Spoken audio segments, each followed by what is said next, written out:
Good evening everyone. तो जैसा कि आप सभी को पता है, हम यहाँ पर ले रहे हैं ऑनलाइन क्लासेस। किस क्लास के लिए? तो वो है 9th क्लास के लिए। किस सब्जेक्ट की? तो वो है मैथ की, जिसमें हमने आपके फाइनल एग्जाम के लिए रिवीजन शुरू कर लिया। और यहाँ पर हम कर रहे हैं 13वां अध्याय, चैप्टर नंबर 13। ठीक है, जिसमें हमने 13.1 शुरू की थी, जिसमें हमने क्वेश्चन नंबर 1 जो है वो पूरा कंप्लीट कर लिया था। क्वेश्चन नंबर 2 में हमने सीखा था कि इसे हमने कैसे करना है। तो फटाफट से इसका क्विक रिवीजन करते हैं, ज्यादा डिटेल में इसको हम नहीं समझेंगे। हमें यहाँ पर कहा था कि एक कमरे की आपको लंबाई, चौड़ाई और ऊंचाई दे रखी है, और आपको बोला है कि इस कमरे में क्या करना है। इस कमरे में इन्होंने सफेदी करवानी है। कहाँ कहाँ? तो एक तो छत पर, ठीक है, जिसकी 4 दीवारें हैं, एक तो 4 दीवारों पे सफेदी होगी और छत पर सफेदी होगी। बस 4 दीवारें और एक छत, मतलब कि इसके 5 ही सतह है, 5 ही सरफेसेस है जहां पर क्या हो रही है?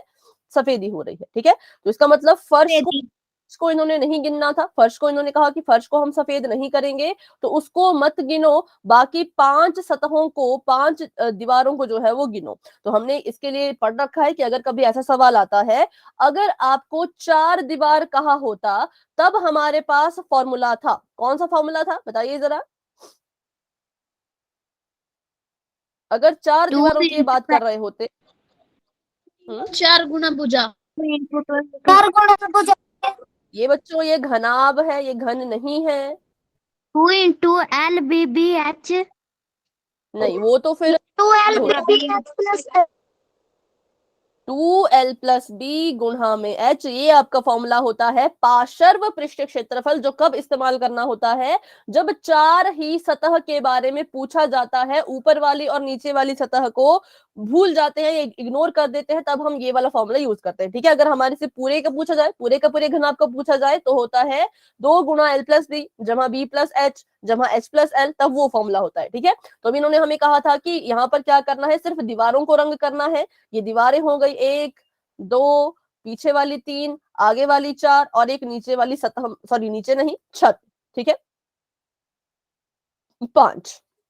तो इसके लिए हमने ये ट्रिक लगाई थी कि जब भी आपको 5 सतह के बारे में पूछा गया होता है किसी भी घनाभ में, तो आप क्या करते हैं? पहले तो पूरे घनाभ का क्षेत्रफल निकालेंगे। किसका? पूरे घनाभ का, या फिर पूरे कमरे का क्षेत्रफल निकाल लो। ठीक है, पूरे कमरे का क्षेत्रफल कैसे निकालेंगे? पूरा कमरा घनाभ के आकार का है, तो इसका जो क्षेत्रफल होगा वो कुल पृष्ठीय क्षेत्रफल यहां पर लग जाएगा। कुल पृष्ठीय क्षेत्रफल यहां पर हम लगा देंगे, और इसको हम लिख लेंगे 2LB plus BH plus HL। तो बताइए, जब आपने सिर्फ इतना हल किया, सिर्फ इतना, तो आपका उत्तर क्या आया?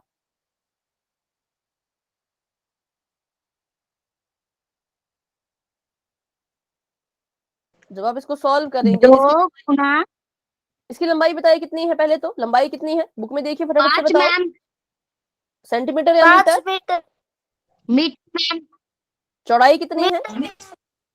4 मीटर मैम, 4 और मीटर, ऊंचाई कितनी है? ऊंचाई 3 मीटर मैम, 3 ठीक है, तो इसका मतलब 2 को ऐसे कैसा लिखिए, लंबाई मतलब 5 गुणा 4, 5 को 4 से गुणा करो। BH मतलब 4 को 3 से गुणा करो, और HL मतलब 3 को 5 से गुणा कीजिए। इसको जब आप हल करेंगे तो ये 2 का 2, 5 चौके आ गया 20, 4 3 आ गया 12 और 3 पंजे आ गया 15। ठीक है, इसको आगे हल कीजिए तो 2 का 2 ही रहेगा। इसको जोड़ो, 5 6 7, 1 2 3 4, 4 47, और 47 में 2 की गुणा करके बताइए कितना आएगा? 39 मैम, 94 मैम, 94 मैम, 94 मैम। 94। ठीक है, चलिए, तो ये हमारे पास पूरे के पूरे कमरे का क्षेत्रफल आ चुका है। लेकिन हमने पूरे कमरे को कलर नहीं करना है, हमने बस उसकी 5 ही सतहों को सफेद करना है, 4 दीवारें और एक छत।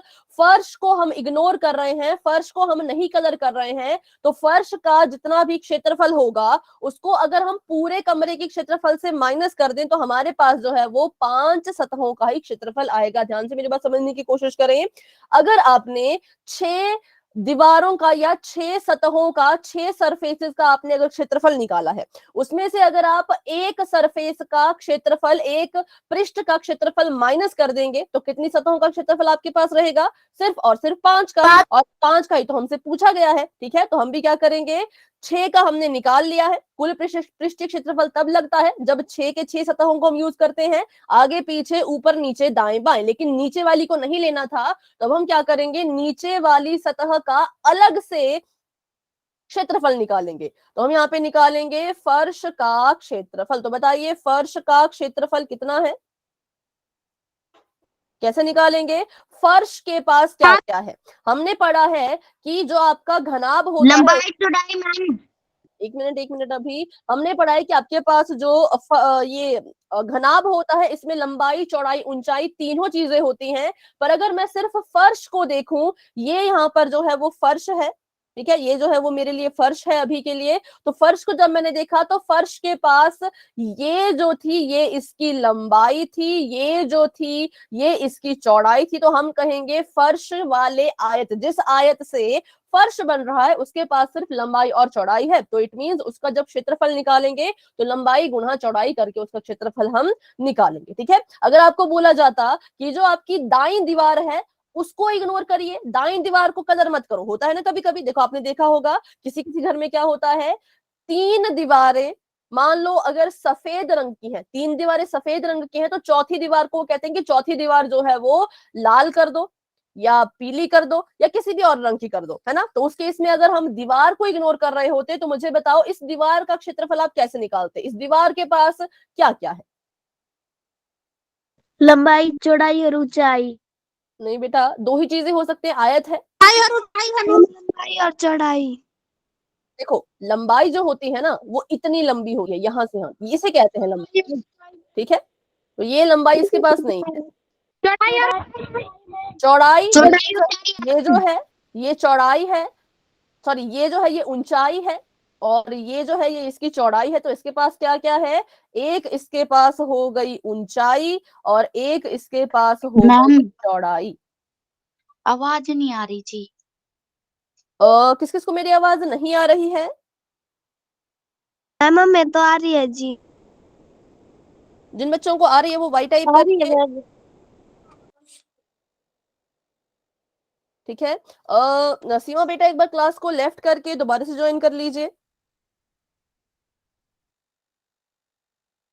ठीक है, तो सीमा बेटा एक बार क्लास को हाँ लेफ्ट करके दोबारा से ज्वाइन करेंगे। तो इसके पास होती चौड़ाई और ऊंचाई, लेकिन हमसे पूछा है फर्श के बारे में तो हम फर्श की बात करते हैं, ज्यादा अब डिटेल में नहीं जाएंगे। ठीक है, तो फर्श के पास है लंबाई और चौड़ाई, तो हम उसी की मदद से उस फर्श का क्षेत्रफल निकाल लेंगे और उस फर्श के क्षेत्रफल को टोटल क्षेत्रफल में से माइनस कर देंगे। ठीक है, तो बढ़ते हैं आगे। फर्श का क्षेत्रफल हमने कहा कि फर्श के पास लंबाई है और चौड़ाई है जो कि हमें सवाल में ही दी गई है। बताइए फर्श की लंबाई कितनी है? 20 है मैम। लंबाई, सिर्फ लंबाई 5 मैम। 5। चौड़ाई कितनी है? 4 ma'am. 4। 4 ma'am. 20 20 centimetre square, sorry 20 metre square हमारे पास फर्श का क्षेत्रफल आ चुका है। तो अब आप यहाँ पे लिख सकते हैं कि दीवार और, एक मिनट, कि दीवार और, अभी शायद आपको स्क्रीन नजर नहीं आएगी, 1 मिनट का मुझे समय दीजिएगा। ठीक है,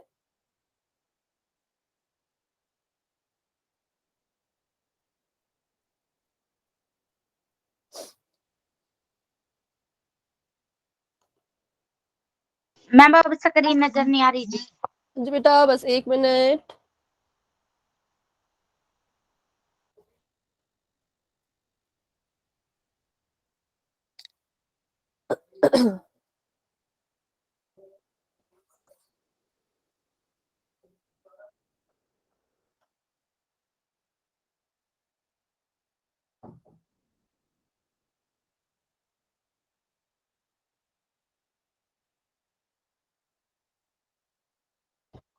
अभी देखिए, नो मैम अब आ रही है जी। आगे मैम। ठीक है आगे मैम। ठीक है। तो फर्श का क्षेत्रफल हमने अभी भी निकाला यहाँ से, 5 के 20 था, 20 मीटर स्क्वायर। ठीक है, उसके बाद हम क्या करेंगे, तो पूरे कमरे के क्षेत्रफल में से फर्श के क्षेत्रफल को माइनस कर देंगे तो हमारे पास दीवार और चार दीवार और छत इसका क्षेत्रफल निकल कर आ जाएगा, क्योंकि हमने दीवार और छत की सफेदी करनी है। तो आप 94 में से 20 को घटा दो तो कितना आ जाएगा, 74, ठीक है, 74 मैम। Metre square. अब ये कह रहे हैं कि इतने क्षेत्रफल को, ठीक है, अगर हम 1 मीटर स्क्वायर के क्षेत्रफल को रंग कर रहे हैं तो 7.50 रुपए लगेंगे। तो वहीं पर अगर हमें इतना, अगर हमारे जो पूरा क्षेत्रफल है वो इतना है तो इसको कलर करने के लिए कितने पैसे लगेंगे, तो आप लिख सकते हैं 1 मीटर स्क्वायर को सफेदी करवाने की लागत या 1 मीटर स्क्वायर की सफेदी करने की लागत, लागत मतलब जो भी पैसा हम दे रहे हैं उसको कहते हैं लागत। तो वो कितना है, 50 मैम। 7.50, ठीक है। उसको 50 मत पढ़ना कभी भी, जब दशमलव लग जाता है तो हम उसको ऐसे नहीं पढ़ते, हम पढ़ते हैं 50, मतलब इनको अलग अलग करके पढ़ते हैं। तो ये पैसे लगेंगे आपके 1 मीटर स्क्वायर के लिए। तो हमें तो 74 मीटर स्क्वायर है जो सफेद करवाना है, तो इसको सफेद करवाने के लिए कितने लगेंगे, तो 74 में इसकी गुणा कर दो, ठीक है, 74 में क्या कर दो, इसकी गुणा कर दो। तो चलिए करते हैं गुणा। 74 में पहले तो देखो दशमलव को गुणा करने का तरीका क्या होता है, बहुत आसान है। पहले तो भूल जाओ कि आपके पास दशमलव है, पहले बस इनको गुणा करो ऐसे का ऐसा, ठीक है। 750 है, मैंने कहा जीरो को गुणा करने की जरूरत नहीं होती, जीरो को हम बाद में ऐसे का ऐसा भी लगा सकते हैं। तो अभी आप डायरेक्ट 74 और 75 को गुणा कर लीजिए, 4 5 20 और 2 आ गई यहाँ पर हासिल, 7 5 35, 36 37, यहाँ पर क्रॉस, 7 चौके 28, 7 7 49, 50 51 है, तो यहाँ पे 51 और यहाँ पर 0 7 8 15 3 4 5 और ये भी 5। तो इनको गुणा करके मेरे पास आया 5 5 5 0, पर मैंने 74 और 75 को ही गुणा किया था। एक जीरो मैंने भूल, मैं इसको जानबूझकर इसको मैंने नहीं लिया, ठीक है। तो मैं क्या करूंगी, जिसको मैंने गुणा नहीं किया उस जीरो को भी तो यहाँ पे लगाना पड़ेगा। हमने पढ़ा है ना, जिन जीरो को गुणा करने के लिए हम भूल जाते हैं उसको उत्तर में तो लगाना ही पड़ता है। तो यहाँ पे मैंने लगा दिया है 0। और अब बताइए दशमलव जो है वो कितने अंकों से पहले लगाया जाएगा, 2 अंकों से मैम। 2 अंकों से पहले। क्यों, क्योंकि इस संख्या में 2 अंकों से पहले दशमलव लगाया गया है, तो हम भी 2 अंकों से पहले ही दशमलव लगाएंगे। इसके 2 अंकों से पहले दशमलव लगा है, इसमें 0 अंकों से पहले दशमलव लगा है, तो 2 जमा 0 2 ही होता है। तो यहाँ पर हमने लगा दिया दशमलव। अब हमें पता है दशमलव के बाद जो 0 होते हैं उनकी कोई वैल्यू नहीं होती, उनको हम लिखें ना लिखें कोई फर्क नहीं पड़ता। तो अगर आप इसको ऐसे लिखें ₹555 तो भी आपका आंसर सही है, ऐसे लिखोगे तो भी आपका आंसर सही है, ठीक है। चलिए, तो ये था आपका सवाल नंबर 2। अब इसके बारे में हम ज्यादा नहीं करेंगे चर्चा, क्योंकि पिछली क्लास में भी बहुत इसके बारे में हमने बात की थी। अब बढ़ते हैं अपने तीसरे सवाल की तरफ सीधा, ठीक है। तो तीसरा सवाल कुछ अलग सा है, हटके है, और मुझे लगता है ये आ सकता है, इसको आप इंपॉर्टेंट नोट करेंगे, ऐसे इसके आगे IMP लिख लीजिए, ठीक है, क्योंकि ऐसे सवाल क्वेश्चन में, पेपर में आते हैं। तो सवाल कुछ इस तरह का है, किसी आयताकार हॉल के फर्श का परिमाप, एक मिनट, मुझे लगता है यहाँ पे शायद मिसप्रिंटिंग हुई है। अच्छा, फ्लोर है, ठीक है, ठीक है, नहीं है, ठीक है। ये एक फर्श है, आयताकार हॉल के फर्श का माप 250 मीटर है। यदि ₹10 प्रति मीटर स्क्वायर की दर से चारों दीवारों पर पेंट कराने की लागत इतनी है तो इस हॉल की ऊंचाई ज्ञात कीजिए। अब देखो आपको जो है कुछ अलग ही यहाँ पे दिया है। सबसे पहले तो हमने यहाँ पे बना दिया एक हॉल जो कि आयताकार है। अगर आयताकार हॉल है तो इसका मतलब वो क्या होगा, वो एक घनाभ होगा। घनाभ की आकृति का होगा, ठीक है। तो ये कह रहे हैं कि ये एक हॉल है।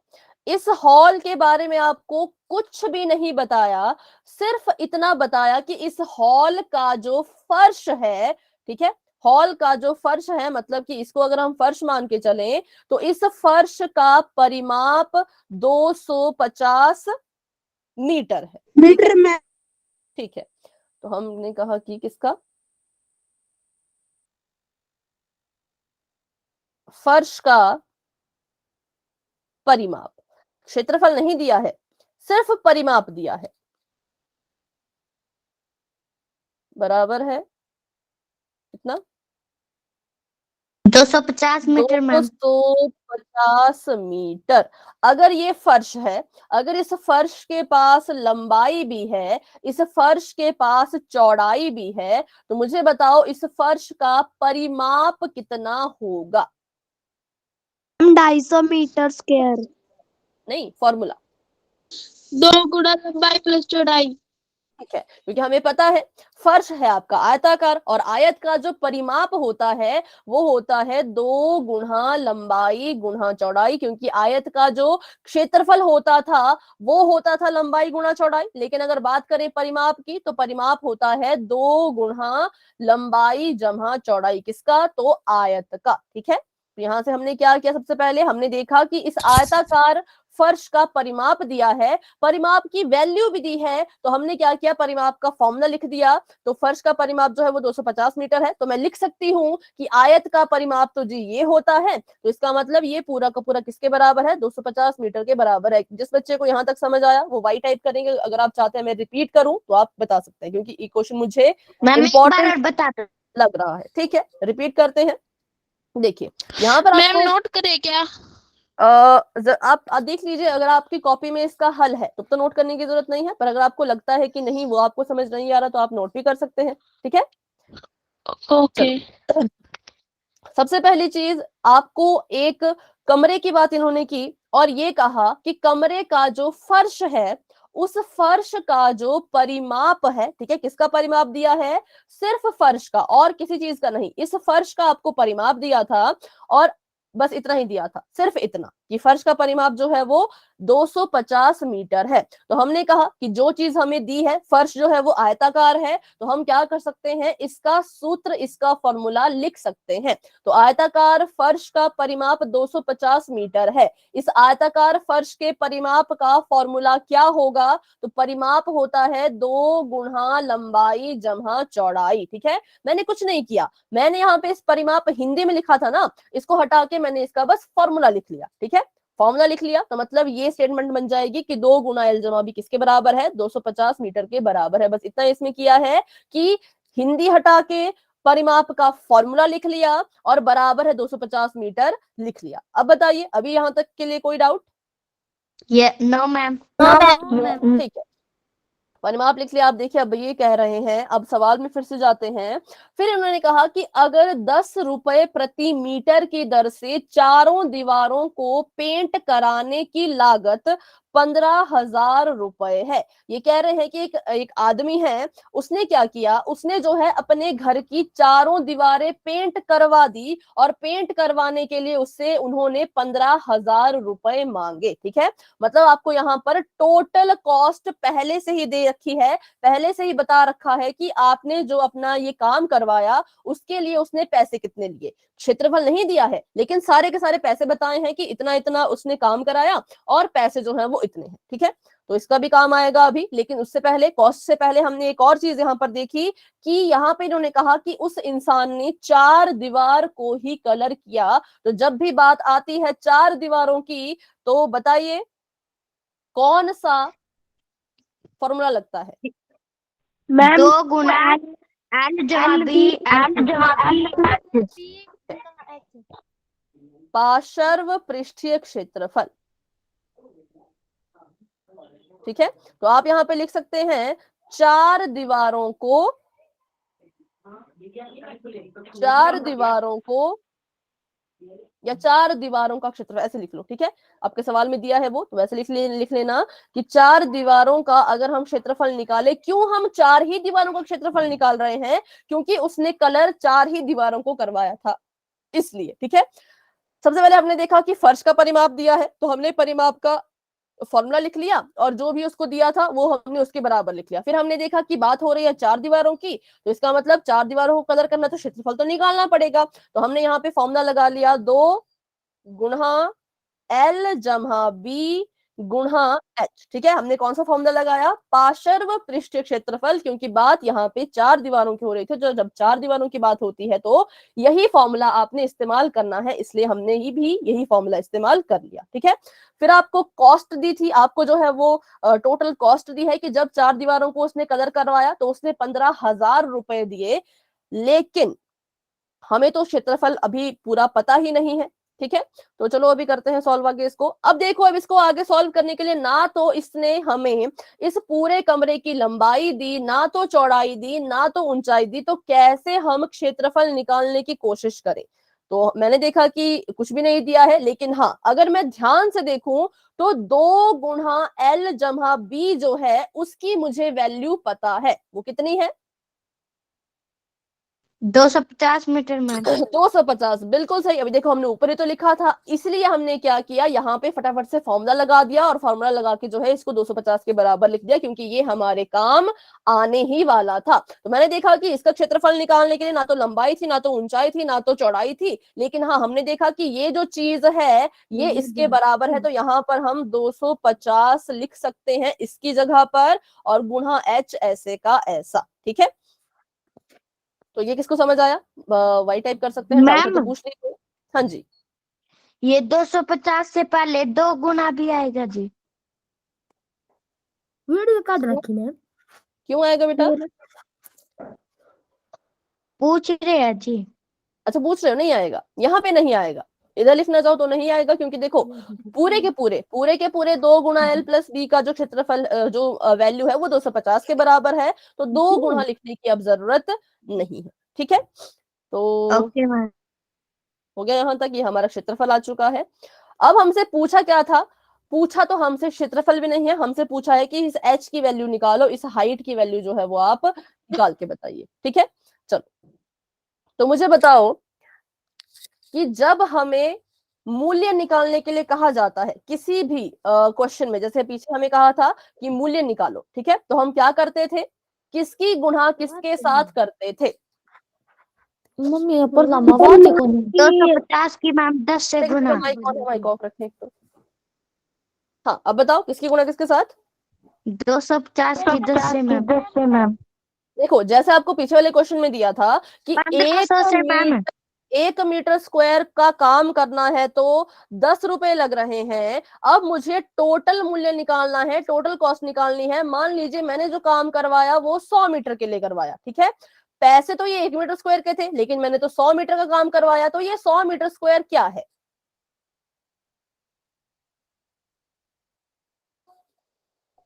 100 गुणा 10 करेंगे। ठीक है, बिल्कुल 100 गुणा 10 करेंगे, लेकिन क्यों? क्योंकि 100 मीटर स्क्वायर जो है वो हमारा क्षेत्रफल है। तो इसका मतलब अगर हम यहाँ पे फॉर्मूला लिखना चाहें तो फॉर्मूला क्या होगा? कभी भी जब हम मूल्य निकालना चाहते हैं तो हम अपने क्षेत्रफल की गुणा करते हैं किसके साथ? जितने पैसे हमें दिए जाते हैं, जितना हमें 1 मीटर स्क्वायर के लिए दिया गया होता है। फिर से मेरी बात सुनो, अगर आपको टोटल कॉस्ट निकालना है, आपको जो है वो कुल मूल्य निकालना है कि आपने जितना भी काम करवाया उसके लिए जो है वो कुल पैसे कितने लगेंगे, कुल मूल्य क्या होगा, तो आप क्षेत्रफल की गुणा करेंगे जो भी आपको 1 मीटर स्क्वायर के लिए मूल्य दिया गया होगा उसके साथ। ठीक है, इस फॉर्मूले को लिख लो। ये जो फॉर्मूला मैंने यहाँ लिखा, इसको फटाफट से अपनी कॉपी पे नोट कर लीजिए कि कुल मूल्य अगर निकालना हो तो क्षेत्रफल को गुणा करो 1 मीटर स्क्वायर के लिए दिए गए मूल्य के साथ।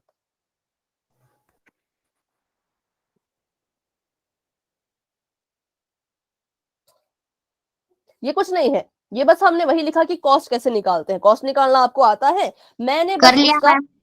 फॉर्मूला बना के आपको दे दिया। ठीक है, ये है वही जो आप करते आए, जो आपने क्वेश्चन नंबर 1 में किया, जो आपने क्वेश्चन नंबर 2 में किया, वही चीज है। बस मैंने क्या किया, तो उसको आपको फॉर्मूले के रूप में लिख के बता दिया। ठीक है, तो अगर आपने इसको लिख लिया है तो क्या हमें यहां पर पता है कि कुल मूल्य कितना है, कितने उसने टोटल पैसे दिए काम करवाने के लिए?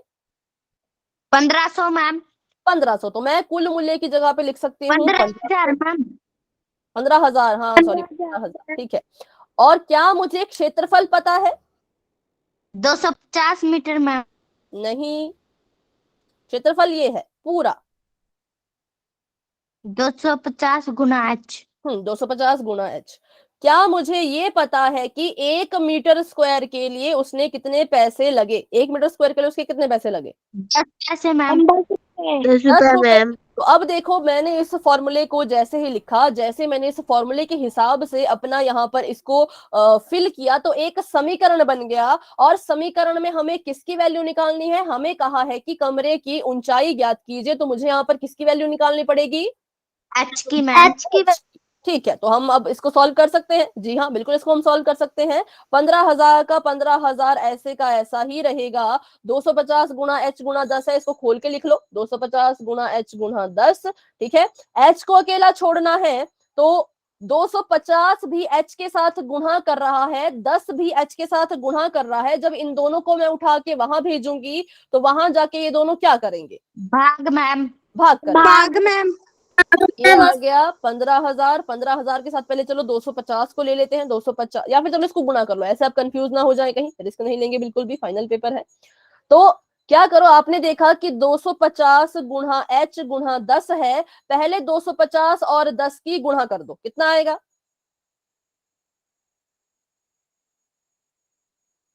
250 गुणा 10 को करो तो 2500 आ जाएगा। 2500 आ जाएगा। ठीक है, 2500 मैम। ठीक है। तो h को यहाँ पे अकेला छोड़ दीजिए, और 15,000 बटा 2500 यहाँ पर आ जाएगा। 2 0 से 2 0 कट गई, 25 से काटी 150 को, कितना आएगा? 5 से काट लो, चलो 5 से काट लो अगर काटना है तो। ये 5 5 25, 5 3 15, 5 कम 5, 5 6 30, मतलब कटकटा के ये यहाँ पर 6 बचा। तो हाइट जो है, h जो है वो 6 मीटर हमारे पास आ चुकी है। ठीक है, चलिए, तो ये था पूरा सवाल। अभी करते हैं इसका क्विक रिवीजन, बिल्कुल अच्छे से सीखेंगे। सबसे पहले, हाँ जी, ये एक बार आपने काटा है, दोबारा से समझा। अच्छा ठीक है, ठीक है, इसको दोबारा समझ लेते हैं।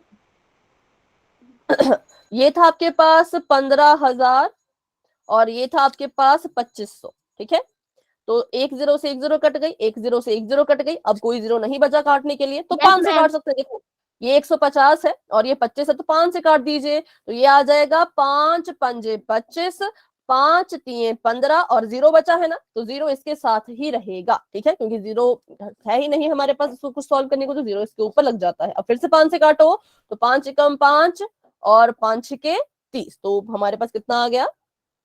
6। ठीक है, चलो, तो अभी समझते हैं इसको, क्योंकि क्वेश्चन मुझे इंपॉर्टेंट लग रहा है, तो अच्छे से इसको सीखेंगे। तो सवाल आपको जो दिया गया था, फिर से एक बार फटाफट से पढ़ते हैं। क्वेश्चन में आपको कहा था कि एक आयताकार हॉल के फर्श का परिमाप जो है वो 250 मीटर है। एक हॉल है, हॉल हमें पता है, हॉल है अगर, तो वो घनाभ के आकार का होगा या घन के आकार का होगा। तो यहाँ पर हमने देखा कि ये जो हमारा फर्श था, इसके बारे में बात की गई थी, सिर्फ फर्श का हमें परिमाप दिया था। तो हमने फटाफट से क्या किया, हमने देखा फर्श के पास एक लंबाई है और एक चौड़ाई है। अगर फर्श के पास लंबाई और चौड़ाई है, तो इसके परिमाप का जो फॉर्मूला बनेगा वो लंबाई और चौड़ाई से ही बनेगा। तो हमने लिख दिया फर्श का परिमाप जो है वो 250 के बराबर है, और फर्श के परिमाप का जो सूत्र है वो है 2 गुना लंबाई गुना चौड़ाई। ठीक है, तो मैंने यहाँ पे लिख दिया 2 × L+B, जो कि आ जाएगा 250 के बराबर। ये हमें करना है इस क्वेश्चन में सबसे पहले, क्योंकि इसी की मदद से पूरा क्वेश्चन सॉल्व होने वाला है।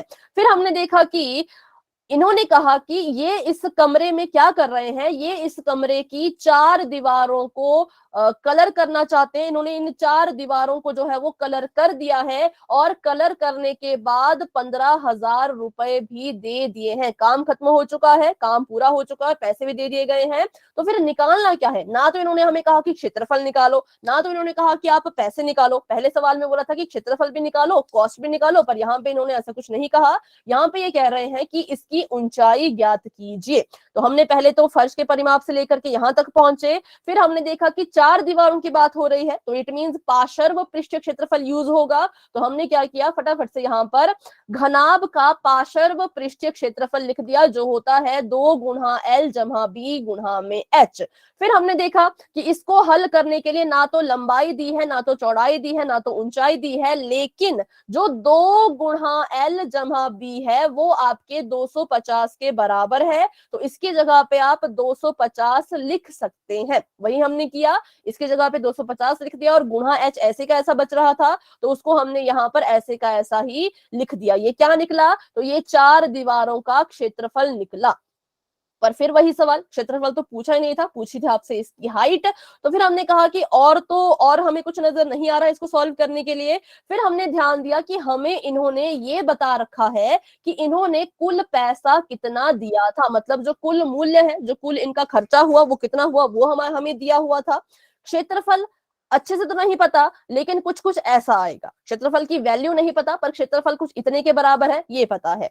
1 मीटर स्क्वायर के लिए कितने पैसे लगे वो भी दिया हुआ था, टोटल पैसे भी दिए हैं। 1 मीटर स्क्वायर के लिए कितने पैसे लग रहे हैं वो भी दिया है, 10 रुपए लग रहे हैं। तो हमने कहा कि क्यों ना इसका हम फॉर्मूला लिख लेते हैं। आज तक हम इसको बिना फॉर्मूले के हल करते हुए आए थे, क्योंकि हमें आता था कुल मूल्य निकालना है तो क्षेत्रफल को 1 मीटर के लिए जो पैसा दिया उससे गुणा कर लो। पर आज हमें इसका फॉर्मूला भी लिखना पड़ा क्योंकि सवाल थोड़ा सा टेढ़ा है, ठीक है।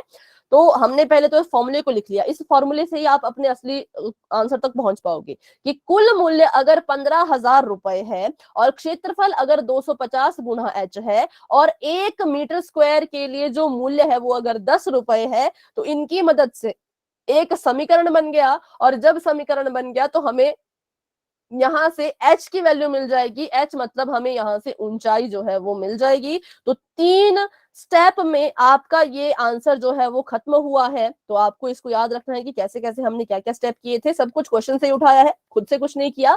सवाल में जो जो दिया था उसी को इस्तेमाल करते करते हम अपने आंसर तक पहुंचे। तो अभी भी इसमें अगर कोई डाउट है तो आप क्लास के एंड में रुकिएगा, मुझसे जरूर पूछिएगा।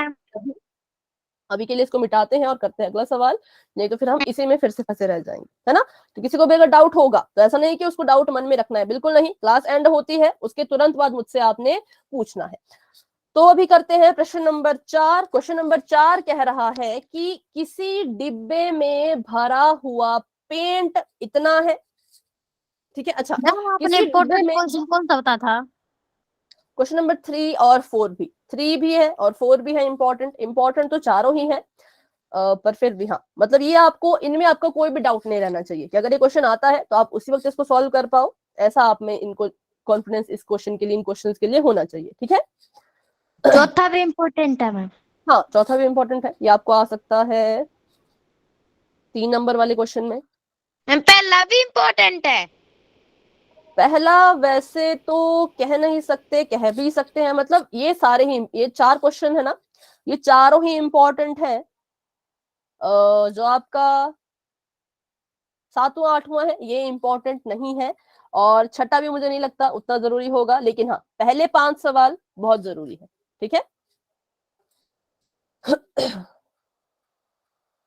चलो, तो अभी 4th क्वेश्चन हम करने वाले हैं। चौथा सवाल अपना, किसी डिब्बे में भरा हुआ पेंट, एक डिब्बा है उसमें जो पेंट भरा हुआ है वो कितने क्षेत्रफल को कवर कर सकता है? तो 9.375 मीटर स्क्वायर।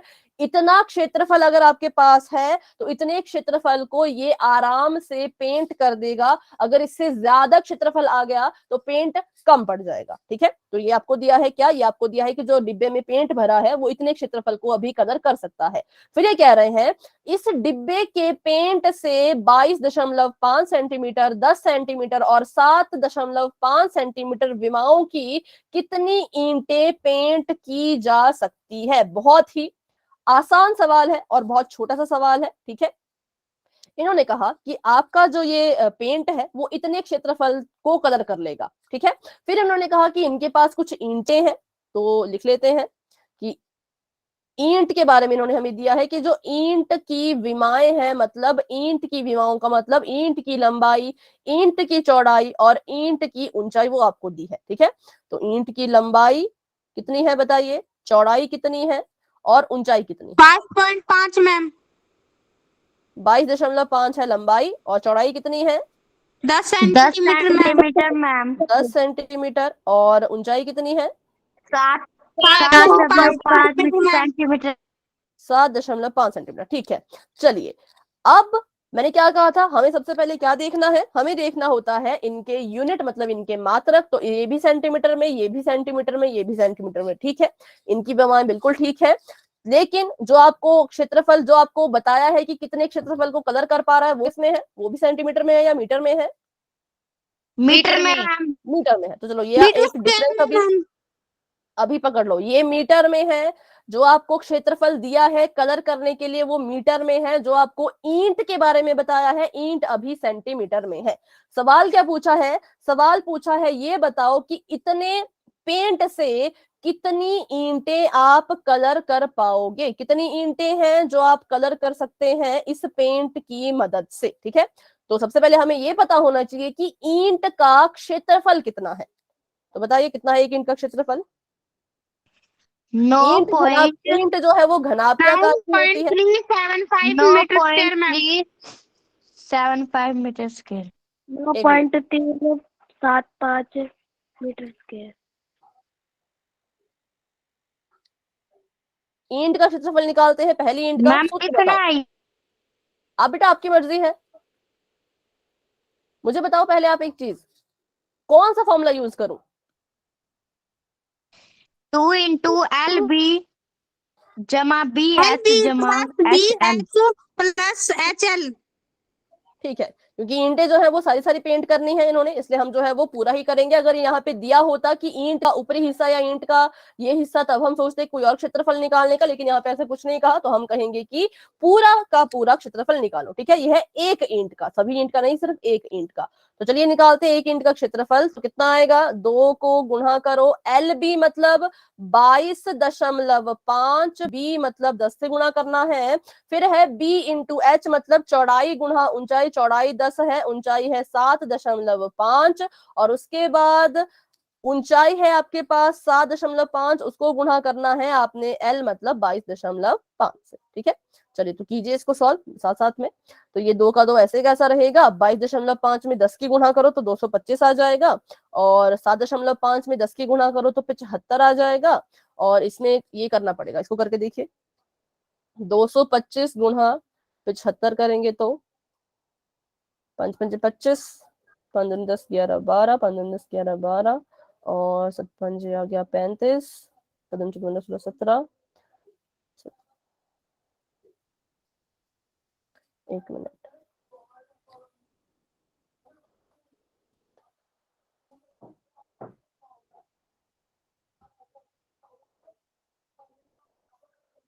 पांच 7 9 6 1, इतना आ रहा है क्या? बताइए जरा।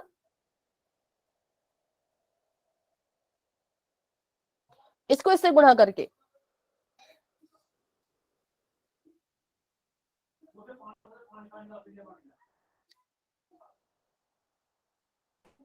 ठीक है। अब देखो यहां पर, अभी हमने दशमलव को नहीं लगाया था, अभी हमने दशमलव नहीं लगाया क्योंकि दशमलव जो है वो अभी हमने इंक्लूड नहीं किया था अपने सवाल में। पर अगर मैं यहाँ पे दशमलव लगा लूं, इसका दशमलव यहाँ पर है, इसका दशमलव यहाँ पर है, इस संख्या में एक अंक से पहले दशमलव लगाया गया है, इस संख्या में भी एक अंक से पहले दशमलव लगाया गया है, तो उत्तर में कितने अंकों से पहले दशमलव लगाया जाएगा? 2 अंकों के बाद में। 2 अंकों से पहले। ठीक है, तो यहाँ पर लगा लीजिए, 2 अंकों से पहले हमने दशमलव लगा लिया यहाँ पर, तो हमारे पास आंसर जो है वो ये आ गया। अब इनको जमा करना है तो जमा कर लीजिए। देखिए एक संख्या है जिसके पास दशमलव है, बाकी संख्याओं के पास दशमलव नहीं है, तो हम क्या करेंगे, इसको ऐसे लिख लेंगे 0.75 करके, और इनको दे देंगे अलग से दशमलव और 0 लगा लेंगे। ठीक है, इनको हम अलग से दशमलव देके 0 लगा लेंगे, तो ये आ जाएगा 225.0, और ये आ जाएगा 75.0, क्योंकि दशमलव के नीचे दशमलव आना चाहिए, इसलिए हम ऐसा करते हैं। दशमलव के बाद 0 अपनी मर्जी से लगा लो। ठीक है, दशमलव के बाद जितनी 0 चाहिए उतनी 0 लगा लो। तो 5 का 5 आ गया, 7 का 7 आ गया, 5 5 10 9 19 आ गया, 6 7 8 9 10 16 आ गया, और 2 1 3 1 4, मेरा तो इतना आ रहा है। आप बताइए आपके कितना आ रहा है? सभी को जमा करके आ गया 469.75, इसको जमा करके अभी आया है। अभी इसकी गुणा हमने 2 से भी तो करनी है, तो 2 से इसकी गुणा कर लीजिए और बताइए कि क्या आंसर आएगा जब आप इसको 2 से गुणा करेंगे। तो ये आपके पास है 46975, 2 से इसकी गुणा करते हैं, 5 दूनी 10, 7 दूनी 14 तो 1 15, 9 दूनी 18 तो 1 19, 6 दूनी 12 तो 1 13, और 4 दूनी 8 तो 1 9। कुछ गलत मुझे लग रहा है, बाकी आप बताइए अगर कुछ गड़बड़ हुई है तो। ठीक है मैम। एक मिनट, यहाँ पे गड़बड़ हुई, देखो ऊपर मैम मैम सही है मैम। गुणा गलत हुई। ठीक है मैम। यहाँ पे गड़बड़ हुई है हमारी, जो हमने इसको गुणा किया था, ये आपने बच्चों बताया नहीं मुझे ठीक करके। ये सही हो। 9 की जगह मैम 9 की जगह 8 आएगा। 8 आएगा, ठीक है। तो उसका मतलब जमा भी गलत हो गई फिर तो जमा भी कीजिए इसको फिर से। 168.5। मैम हमने किया था पर हमें लगा कि हमारा गलत होगा, आपका गलत कैसे होगा। ऐसा नहीं होता, देखो यही तो, अपने आप विश्वास रखो, ठीक है, अपने आप पूरा कॉन्फिडेंस रखना है। अगर आपका कुछ और आता तो आप मुझे बोलो कि नहीं हमारा तो ऐसा आ रहा है, फिर हम उसको दोबारा से चेक करेंगे, ठीक है। तो चलिए, अभी गलती इसमें यही थी कि करना था, है ना, ये सभी का यही आया, बताइए जरा कि इसमें भी कुछ चेंजेस आ रहे हैं। No ma'am. ठीक है, तो अब करते हैं उससे। तो यहाँ पर आ जाएगा 5 दूनी 10, 7 दूनी 14 तो 1 15, 8 दूनी 16 तो 1 17, 6 दूनी 12 तो 1 13 और 4 दूनी 8 तो 1 9। 9 3 7 5 0 दशमलव लग जाएगा 2 अंकों से पहले यहाँ पर। तो ये मेरा उत्तर आया किसका, तो एक ईंट का क्षेत्रफल ये है, ठीक है, एक ईंट का क्षेत्रफल ये है। तो अगर आपका भी इतना आ रहा है तो बता दीजिए। यस मैम यही आ रहा है। ठीक यस मैम। ठीक है, यस मैम यही आ रहा है। ठीक है बच्चों। अब देखो, अब हमें जो ईंट का क्षेत्रफल हमने निकाला वो सेंटीमीटर स्क्वायर में निकला, लेकिन जो हमें पेंट के बारे में क्षेत्रफल दिया था वो तो हमारे पास मीटर स्क्वायर में है। तो अब हमने इन दो क्षेत्रफल के बीच का रिलेशन निकालना है ना, इनको, इन दोनों की मदद से हमने अपना उत्तर निकालना है। तो इन दोनों की जो विमान है, इन दोनों का जो मात्रक है वो एक जैसा होना चाहिए। तो हम क्या करेंगे, हम इसको मीटर स्क्वायर में बदल देंगे। किसमें बदलेंगे, मीटर स्क्वायर में, ठीक है। अब आता है सबसे ही ज्यादा जरूरी सवाल, और आपने भी इसको अच्छे से नोट करना है। बताओ मुझे, पहले तो मुझे ये बताओ कि 1 मीटर में कितने सेंटीमीटर होते हैं। 100 सेंटीमीटर। 2 सेंटीमीटर। और सेंटीमीटर। 1 सेंटीमीटर में कितने मीटर होते हैं। 1/100 metre ma'am. 100 metre ma'am. Good, very good, बहुत अच्छे, 1/100 1/100 सेंटीमीटर मैम। बिल्कुल सही, बिल्कुल ठीक। अब बताओ, 1 100 मीटर आएगा मैम। मीटर, मीटर आएगा नहीं। मीटर आएगा। ठीक है। अच्छा, अब मुझे बताओ कि 1 मीटर स्क्वायर में कितने सेंटीमीटर स्क्वायर होंगे। 1000 मैम। बिल्कुल सही, 1000। बिल्कुल सही, 1000। क्योंकि 1000 सेंटीमीटर में। 1 मीटर में 100 सेंटीमीटर है, तो अगर इसका स्क्वायर कर दो तो इसका भी तो स्क्वायर करना पड़ेगा, है ना। अगर हमने क्या किया, पहले हमने लिखा था 1 मीटर में 100 सेंटीमीटर, फिर हमने एकदम से यहाँ पे लिख दिया 1 मीटर स्क्वायर। तो क्या करना पड़ता है, अगर आपकी लेफ्ट हैंड साइड में हमने स्क्वायर, हम इसका वर्ग कर रहे हैं, तो राइट हैंड साइड में जो लिखा है उसका भी वर्ग करना पड़ेगा। तो यहाँ पर आपने क्या किया, 100 का, अच्छा 1000 नहीं होगा, फिर ध्यान से देखिए कितना होगा, 100 का स्क्वायर करो, 100 का भी वर्ग करो, मीटर का, 1 मीटर का स्क्वायर कर रहे हो तो 10,000 मैम। 10,000 मैम। ठीक है। तो यहाँ पर आ जाएगा 1 metre square is equal to 1 2 3 4 centimetre square. अब मुझे बताइए 1 सेंटीमीटर स्क्वायर में कितने मीटर स्क्वायर होंगे।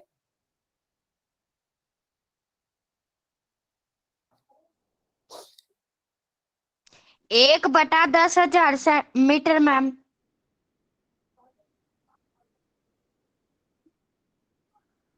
ठीक है, ठीक है। हाँ ठीक है।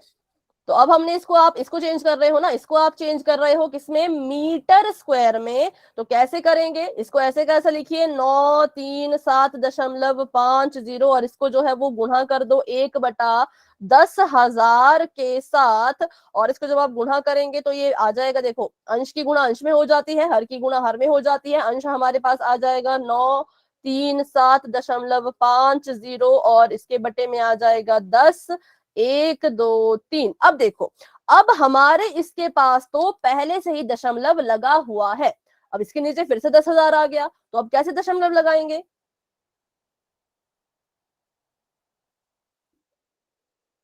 सोचो और बताओ। तो क्या क्या करेंगे, मैम। हमने इसको दशमलव में बदलना है, पर इसके पास तो पहले से ही दशमलव लगा हुआ है, तो कैसे इसको हम चेंज करेंगे। तो बिल्कुल सिंपल है, इसको इसका 0 बचा दशमलव जो है देंगे। वो हटा दो, इसका दशमलव हटा दो, ठीक है। दशमलव हटता है, इसके नीचे पहले से ही 10,000 लिखा गया है, ठीक है। गुणा, इसका जब दशमलव हटाओगे तो दशमलव का बन जाता है 1, और तो कितने अंकों से पहले आपका ये डेसिमल लगा है, तो 2 अंकों से पहले दशमलव लगा था, तो यहाँ पर उतनी ही 0 आ जाती है, 2 0 तो यहाँ मैम पर, ठीक है। अब इसको भी आपस में गुणा कर दो, तो ये आ जाएगा 93750 बटे में 10,000 इसका था, 2 0 इसकी आ गई, तो ये इतना बन गया। अब देखो नीचे टोटल कितनी 0 है, 3 6 मैम। 6। 6 अब 6 अंकों से पहले आपका दशमलव लगाया जाएगा। गिनिए जरा, 1 अंक, 2 अंक, 3 अंक, 4 अंक, 5 अंक, और हमारे पास तो 5 ही अंक है, लेकिन 6 अंकों से पहले दशमलव लगाना है, तो मैम क्या? हाँ 9 से पहले 0, फिर बिल्कुल। दशमलव मैम, फिर 0।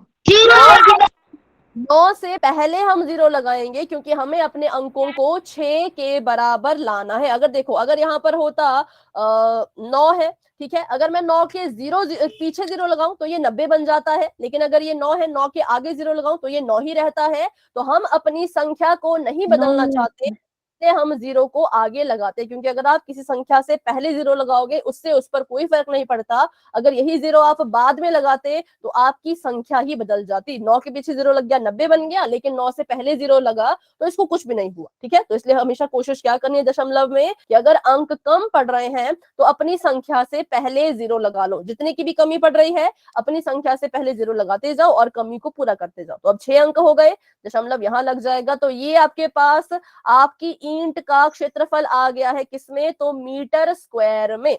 अब दशमलव के बाद जो ये वाली 0 होती है, इसको लिखना जरूरी है या नहीं? नहीं। No ma'am. तो हम इसको इतना भी लिख सकते हैं, 0.09375, ठीक है। तो अभी हमें बताना है कि इतने क्षेत्रफल की कितनी ईंटें हैं जो रंग की जा सकती हैं। तो कैसे निकालेंगे, सोचिए और बताइए। मैम इसका क्षेत्रफल को और इसको गुना कर देंगे जी। हाँ, पहले मुझे बताओ कितना है आपका कुल क्षेत्र, पेंट कितना है? 9.375 मीटर स्क्वायर। और एक ईंट का क्षेत्रफल कितना है? 0.0935 मीटर। ठीक है। अब हमने ये पता करना है कि आपका जो कुल पेंट है, वो टोटल कितनी ईंटों को जो है वो क्या करेगा, कलर करेगा। तो कुछ नहीं करना है, जितना आपके पास पेंट है उसको आप एक ईंट के क्षेत्रफल से भाग कर लो, ठीक है। जो आपका कुल पेंट है उसको आप क्या करेंगे, एक ईंट के इस क्षेत्रफल से डिवाइड कर देंगे, भाग कर देंगे, तो आपके पास ईंटों की संख्या आ जाएगी, ठीक है। चलिए करते हैं यहाँ पर इसको सॉल्व। अच्छा, ऊपर ये वाला मैं अभी मिटा रही हूँ, जगह नहीं बच रही क्योंकि यहाँ पर, तो इसको मैंने मिटा दिया अभी के लिए। क्या करेंगे आप, अगर आपको ईंटों की संख्या निकालनी है, ध्यान से मेरी बात को सुनिए, ईंटों की संख्या,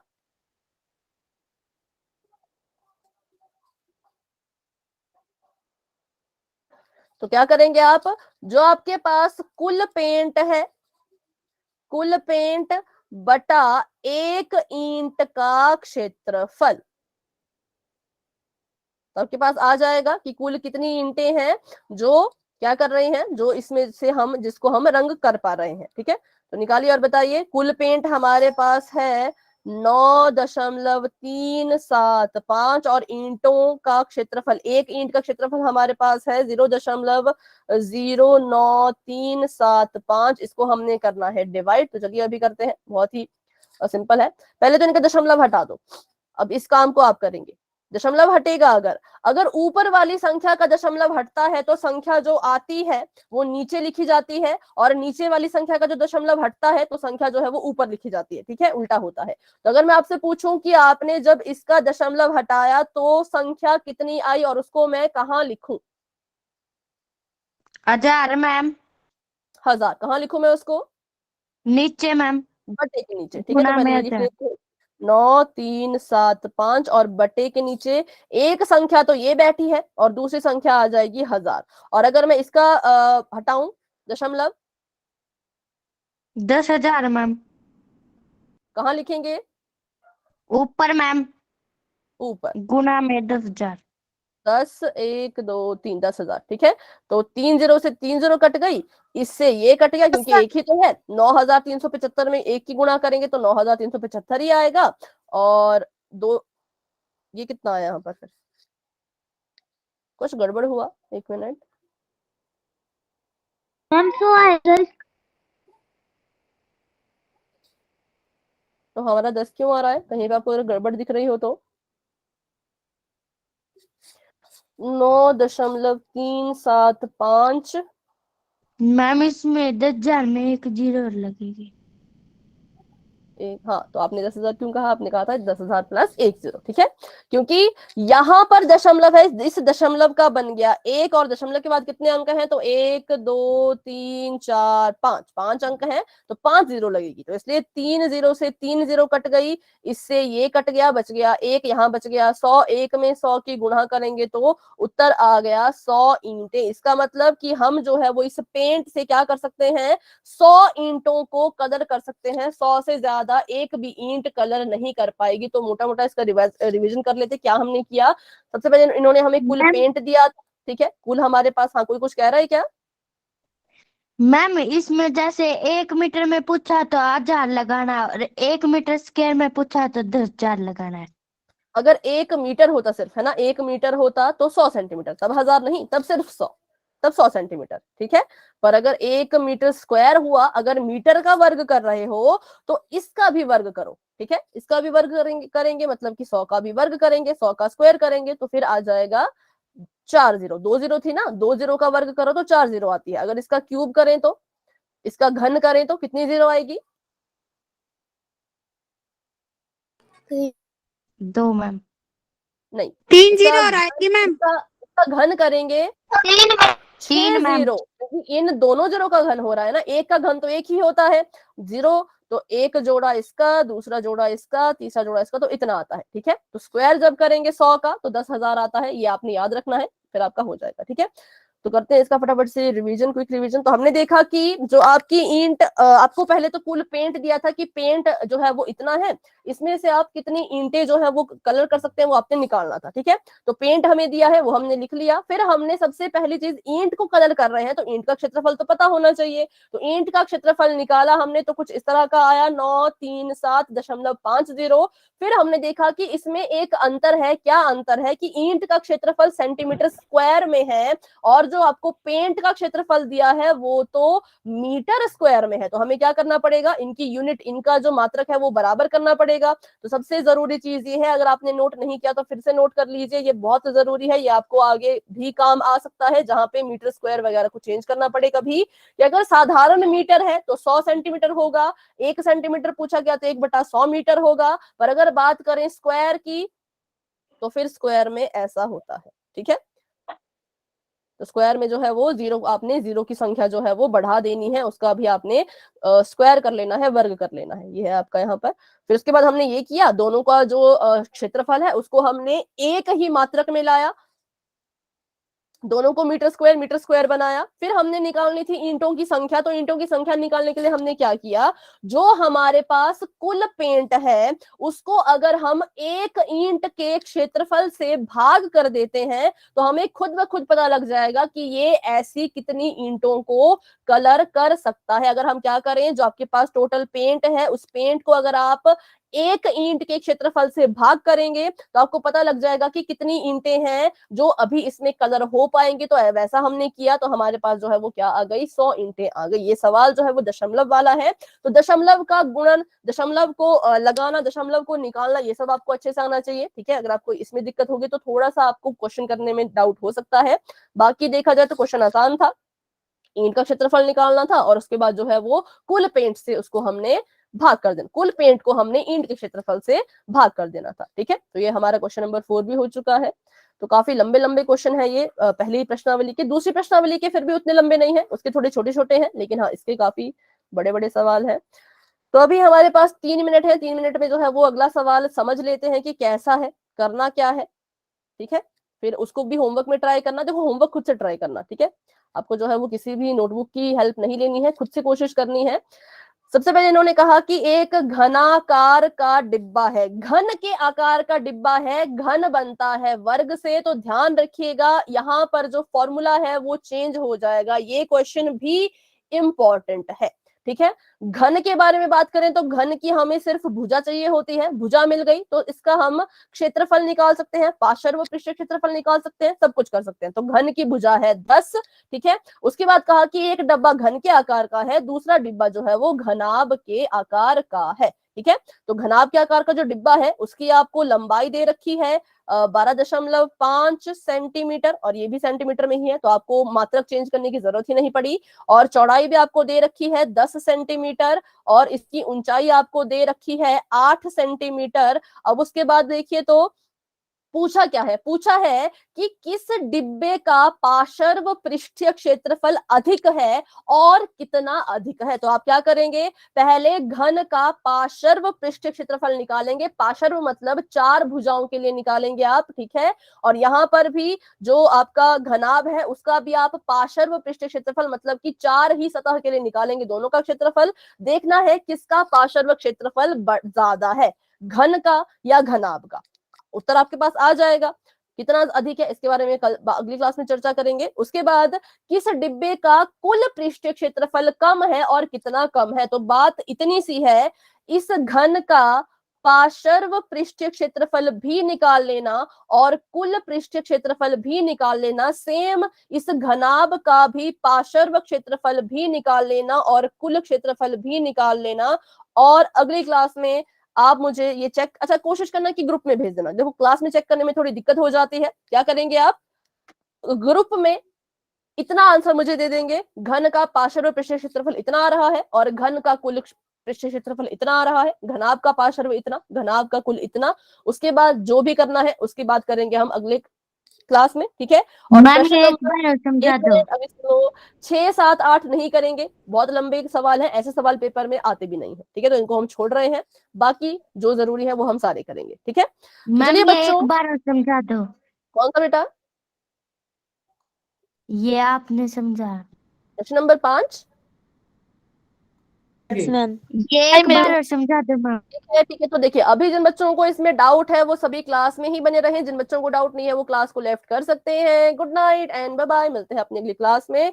होमवर्क सभी कोशिश करें, क्योंकि फाइनल एग्जाम है, रिस्क नहीं लेना है, पूरी कोशिश करें, पूरा ट्राई करें। संडे भी है, संडे को बैठ के आराम से कर लीजिएगा, ठीक है। गुड नाइट, बाय बाय, मिलते हैं अगली क्लास में।